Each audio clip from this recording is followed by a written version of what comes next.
Coach Herm hanging with us. Herm, when you look at this Jets team overall, what kind of expectations do you have for the Jets offense with Geno Smith at the helm? Well, if Geno plays like he did tonight, 7 for 7, he was very accurate, had a lot of poise in the pocket when he went back, moved outside the pocket at times and made some throws. I think these players have to be excited about watching Geno tonight against Pittsburgh. We can say it's a preseason game, but remember, this offense was almost dead last year, and it really kind of took the starch away from their defense. Now, when you can play offense like this, it gives your defense a lot of energy. Here with us to talk about their QB1 coach, Bryce Young. Early into his year, too, he got benched. Then last year, the team snuck into the playoff. They almost knocked off the Rams, but Young played great in that wild card loss. Carolina's picked up his fifth-year option. To you, as you watch him play, what is the next step in the progression of Bryce Young? Well, I think it all boils down to this: confidence. And I think he has gained the team's confidence that he is the quarterback going forward. The organization now has to figure out, is he worthy of a long-term contract? But you're right. I mean, his second year, boy, it was like, this might not work out real good. But last year, played well, and now he's already opened the preseason up looking like a guy that is control of the offense. He's very calm in the pocket, so, and that shows you confidence. I mean, he is the leader of the team. There's no doubt about that. These players trust him. So now it's just a matter of when the season starts. Remember, this NFC South, 8-9 won the division. So that's kind of interesting. Can they win back-to-back division titles? We'll see. And it's an early... Dano, as of right now, both Jordan Love, and Bo Nix are scheduled to play. Don't know how much they're going to play. Love only played about a series last week, but even if it is only like one series, if you're a fan of these respective teams or just you watching this game, like, what are you taking from that one series that you see? A lot of people, I think, for whatever reason, don't give Bo Nix the credit that he deserves. He was awesome down the stretch last year, arguably maybe the best quarterback in the NFL. And a lot of people are saying, hey, we need to see his mobility, see what he looks like. But for that game in particular, what are you looking for from both of those guys? Yeah, Bo was about as clutch as there was in the NFL last year, specifically to Bo Nix, because this was a flaw and an issue last year, was just hyper feet. I want to see his feet calmer. That started to be the case as, the back end of the season went on last year. There's still moments where I think it's just his style of play. There's a little bit of, competitive, I'm a linebacker type of mentality with him. So not as hyper feet. I want to see, the connection that he has with Waddle. And then for Jordan, the connection he has with Golden. This is a really talented, both teams are really talented offenses. Both quarterbacks are really good players that are probably undervalued at the position. But for the Packers to be what I expect them to be, and certainly Jordan individually, Golden's going to have to be a huge, huge part of their offense pass game wise. And you guys know how I feel or where I stand about Denver. I think they're as talented a roster there is in football outside of the Rams. Hey, listen, we used to do them all the time. I mean, my rookie year, we had 2 joint practices with the Steelers, a joint practice with the Jets. That was part of the deal.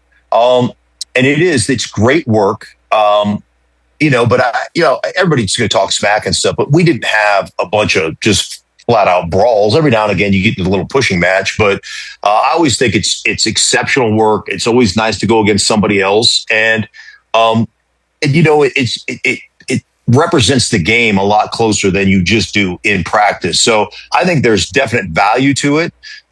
It is interesting to me in a day and age where we don't play in pads or we don't practice in pads. We don't do that stuff. What it feels like there's so many more fights in today's joint practices than we used to have. Maybe it was just because we were joint practicing twice a day, and we were so beat up going into it. Maybe we just didn't have the energy to fight. It was just like, I just want to get out of here. But I always thought there was value to that stuff. Okay. This man has more mental than anything else, the process? Whatever it is for Aaron Donald, yes, sir. He's earned the right to go through the process. Whether it's mental, where he got to really psych himself up to do it, it's physical, where he has to get in football shape to do it. Whatever that is, he's earned it. And we got to give him that time and space. I'm sure Sean McVay and the Rams organization is giving him that time and space to do so. He is one of the few humans that can dictate his every move. Whether he plays or not, how much he plays, and who's saying no? Of course the Rams will not say no, and they'll say, take your time. But we're getting close, right? No? I mean, it's got to. He might be getting close. Okay. He might be getting close. He's on the right. I think the way that Aaron Donald played, the level he played for the duration of his career, yes, you can't give him any question that he'll be ready, that he'll be prepared, that he will know the game plan, that he can go out and execute. You have no reason to question that. you gotta let him go through his process, whatever that is. Walk me through what it's like going to be like in and out. Reports out of joints in the first preseason game were not really great down in Atlanta with Tua at quarterback. We know Penix is practicing. He's doing 7-on-7, nothing team yet. I believe he met with a doctor yesterday to see if he can be cleared now. What are your thoughts on the Falcons' offense? Because we know they have weapons and their offensive line is good. How is Tua and his Penix is doing 7-on-7 enough to be ready for the regular season? Absolutely not. Okay. You have to at least get real 11-on-11 reps in practice, let alone not having them in any type of, preseason game. I would expect Michael Penix to play this year. For him to go out on the field without any type of real live action is going to be challenging. I would expect Tua to be the starter just because of the circumstances. It was sloppy. Preseason week 1 was sloppy by everyone. Tua was sloppy, dropping snaps. The ball couldn't get out of his hand quick enough. I think Tua probably has about as little desire to get hit as possible. I don't blame him. It looks like that in his play. I've heard it sounds like that and looks like that in some of these camp practices and joint practices. And so I think Atlanta's in a situation where, they've got a quarterback that has been through a lot that doesn't necessarily want to get touched by the defense much. And they got another young, talented guy that hasn't been able to stay on the field. And I would say this, I don't want to be disrespectful. I don't. Same. But there's probably a minimum of 4 to 6 teams that we could already right now in October 21 or whatever it is, tell you they're looking at quarterback for 2027 already. And I firmly think Atlanta's in that conversation. It's August. Did you say October 21? Yeah. They're going to be August, awesome. Some video of you training this offseason was posted, including you with Defensive Player of the Year Myles Garrett. How did that workout come about? Who called who? So actually, we have the same agent, Nicole, and she paired us up. So this is my second year working out with him, and it's been great. I've learned so much from Myles, just his work ethic, how he take care of his body, what he eats, what he's doing on his off time to make sure that he's ready for the season. And he's been like a big brother to me, and it's been great. This is the video. What's happening here? So right now we're just going over different pass rush moves, working on stepping on toes, working on fast hands, getting all this alignment out of us, and just working hand work. How would you describe? I read that you said it just was awesome, an awesome experience. Just how would you describe working out with Myles Garrett?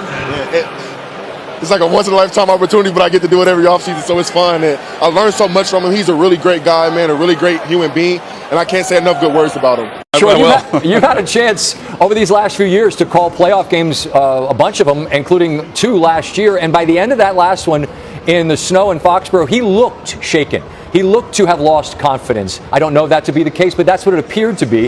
What does growth look like to you for 7 this year? Well, obviously, Scott, we know that he can do the job. I mean, he has proven that. He's had his moments. He's still trying to live up to the expectations that he established for himself his rookie year. I can't imagine, quite honestly, what this offseason has been like for him, knowing that they had the defense they had. In the building, they felt that was a Super Bowl contending team, and they certainly were. And then CJ, he struggled in the wild card game. And then, of course, as you mentioned, he had a really tough game against New England. So having to live with that for the last 6 months has been a real challenge. I think the key for him this year, it's not about physical. He's in the second year of his offense. That will help him. But I would imagine that he has put a lot of pressure on himself. And how does he manage that day to day, week to week? Because for any quarterback in the NFL, the emotions ebb and flow, and he can't let the pressure that he might be feeling because of the way last season ended affect how he leads this football team, and that's going to be hard. And in visiting with him, he did talk about that he did work on kind of the mental aspect, and I think he comes into this season maybe a little better mentally as far as how he's going to deal with the emotional roller coaster that an NFL season provides. Niners are trying to figure out the health of the guys who are there. Yep. And J-Mac, if you look at this group, and they live on a rugged side of the block with Seattle and the Rams, 2 Super Bowl heavyweight favorites as well. Mm-hmm. How do you look at the Niners in terms of the lens that you see them being competitors in their division as a first thought? It's complicated because you look at the list of just Shefty, what he just said about the guys that they have that are banged up, that are coming off injury, that have gotten hurt in camp, and you start to doubt their ability to just hold up in that division. But then you look at what Shanahan has done. A year ago, they won 12 games. Brock Purdy, their starting quarterback, only played in 9 of them. Nick Bosa out for the year. Fred Warner out for the year. These are cornerstone pieces of their franchise. As long as Kyle Shanahan is out there, they figure out a way. Brock Purdy has been in training camp this entire time. He's performing. Stribling, the rookie, he stepped up in their first preseason game. So there's a lot of belief in this team. Scott, they had 3 teams from their division go to the playoffs. There's no reason to think that can't happen again this season.